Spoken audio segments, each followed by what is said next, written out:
नदिया की पार मूवी एक समय की सबसे ही बेहद और खूबसूरत मूवी थी, जिसे हर कोई और हर जनरेशन के लोग बहुत ही पसंद करते थे। क्या आपने भी इस मूवी को देखा है? क्या आप जानते हैं कि इस मूवी के अंत में इतना सुखद भी कहानी नहीं था जितना उस मूवी में दिखाया गया। आप हमारे साथ अंत तक बने रहे, आपको संपूर्ण जानकारी इसी वीडियो के माध्यम से मिलेगी। अगर वीडियो अच्छी लगे तो लाइक ज़रूर करें, ज़्यादा से ज़्यादा इसे शेयर करें और चैनल को सब्सक्राइब करना ना भूलें, क्योंकि अगर आप चैनल सब्सक्राइब करके बेल आइकन दबाएंगे तभी आपको अगली वीडियो मिल पाएगी और आप हमारे साथ आगे तक बने रह पाएंगे। ओमकार यानी इंद्र ठाकुर का विवाह वैद्य की बड़ी पुत्री रूपा यानी मालती के साथ विवाह हो जाता है और वो एक खुशी जीवन की शुरुआत करते हैं। रूपा एक बच्चे को जन्म देती है और रूपा की गर्भवती होने के दिनों में उसकी छोटी बहन गुंजा यानी साधना सिंह उसके साथ रहने के लिए आती हैं।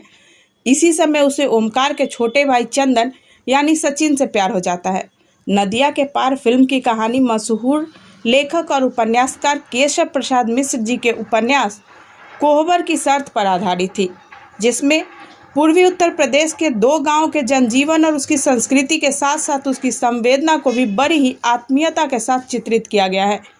केशव प्रसाद मिश्र द्वारा रचित उपन्यास कोहबर की शर्त कुल 4 खंडों में प्रकाशित हुआ था, लेकिन इस उपन्यास के शुरुआत के 2 खंड की ही कहानी को फिल्मी रूप देकर फिल्म नदिया के पार को दर्शाया गया।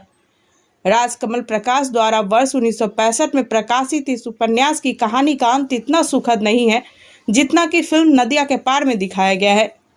फिल्मों के अंत में जहां नायक चंदन और नायिका गुंजा का मिलन दिखाया गया है, वहीं मूल उपन्यास में ऐसा नहीं है। उसमें मूल उपन्यास में गुंजा का विवाह चंदन के बड़े भाई ओमकार से ही होता है और गुंजा चंदन की भाभी के रूप में उसके घर में आती है। समय गुजरता है और पहले काका की मृत्यु हो जाती है। कुछ दिनों बाद गांव में फैली महामारी से ओमकार की भी मृत्यु हो जाती है। गुंजा के पिता यानी वैद्य जी गुंजा को अपने साथ लेकर चले जाते हैं, लेकिन कुछ ही दिनों में गुंजा वापस लौट आती है और अपने पुराने प्रेम की याद दिलाकर चंदन से विवाह करने का प्रस्ताव रखती है, जिसे चंदन ठुकरा देता है। चंदन द्वारा ठुकराए जाने पर पहले से टूटी गुंजा भीतर ही भीतर टूटने लगती है और एक दिन उसकी भी मृत्यु हो जाती है। बेहद ही दर्दनाक अंत के साथ खत्म हुई इस कहानी में परिवर्तन के लिए बाकायदा ताराचंद्र जी ने लेखक केशव प्रसाद जी से इजाज़त मांगी थी कि इस उपन्यास पर फिल्म बनाने के लिए केशव जी ने ताराचंद जी को पहले यह कहकर मना कर दिया कि किसी रचनाकार के लिए उसकी रचना उसके बच्चे की तरह होती है।